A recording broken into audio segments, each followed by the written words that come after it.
Hey guys, John Zombro here with The Lifetime Athlete, and thank you for joining me in today's video. This is going to be an athlete analysis, and we're going to be talking about the athletic analysis of the backcountry hunter. We're going to be using my ACRS, or Athletic Capacity Rating System. So in the sports science literature, we have 5 capacities of human performance or athleticism, and those can be presented in any order. They are strength, speed, power, agility, and endurance. And we're going to define those and then very briefly go over how those things apply to this particular athlete. So first of all, strength is your absolute force production ability. Speed is maximum velocity. Power is defined as force times distance divided by time. And agility is that unique combination of our mobility, stability, reactivity, and fluidity. And finally, we have endurance, which is fatigue resistance in both a cardiorespiratory and muscular fashion. So when we go to the rating system, what I will do for every athlete in every sport is I will analyze, using some simple assessments, where is that athlete at this time in those 5 categories, and also what are the demands or requirements of the specific sport he or she has chosen. This way we can optimize exactly what we need to do in training. So first of all, if someone has a low level of a capacity, that's actually given a score of 1, and low is not to mean poor by any means, it's adequate. It is a baseline, and that's what we all require for performance, health, longevity, and function, but sometimes in a specific sport, that's all we need. But if there's a higher demand, we would label that as moderate, give it a 2, and say, well, there's more.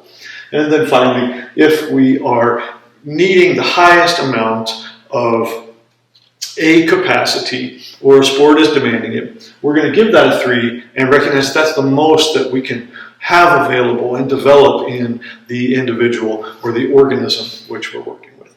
Okay, so when I take the athletic analysis of the backcountry hunter, one of the things that I'll start off saying is you can put these items in any order, it doesn't matter, but the order that I'm going to present them is beginning with strength. And so that strength that the backcountry hunter needs is actually a level 2. There's quite a bit of lifting and carrying and just load tolerance that these athletes need. So we want to make sure we're using a 2 in our training program development. Then when we move into speed, it turns out that most backcountry hunters don't need to turn on the jets too often to any great degree. So we're going to say that a 1 is going to be entirely adequate there.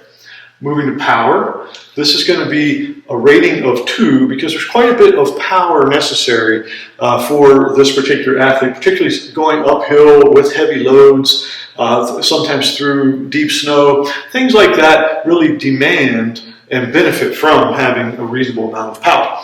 Then we've got agility, and we don't really need to make a Cirque du Soleil athlete out of a hunter, but we do need some. We need to be able to negotiate deadfall, cross streams, crawl in and out of shelters, and even do camp chores, food preparation, using our bodies in multiple positions. And so that's where agility needs to be at a baseline level. And then finally, endurance is really important. We're going to give that a 3 because the backcountry hunter needs a high level of that conditioning. So we design programming to make sure that we're putting in enough elements of muscular fatigue resistance and also aerobic training.